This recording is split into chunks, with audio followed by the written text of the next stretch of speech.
aiwa kanhayasikana hatingauchonoke zvinhu zvese kana munhu afunga kuda kuita serious relationship. Some of the information is kept. For example, ukabvunzwa kuti wakarara nevakomana vangani, iwe uchiziva kuti wakarara nevakomana 20, say 3. Yeah, so that mukomana haafunge dande. Ukati 3 unoexplaina zvakanaka, munhu anoti at least anga ari marelationship.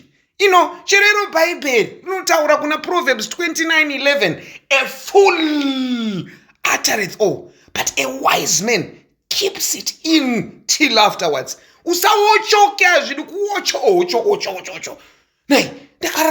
Of course, be honest. I'm no longer a virgin. But chirega kutaura statistics. Ndakarara ne30 vakomana. Ndandaurora izvozvo. Chero yesu chaiyo ari kuchata musuno. Ndakabvunzwa namakasi, how many? Ndakangoisa 15. Ndichiziva kuti it's 250.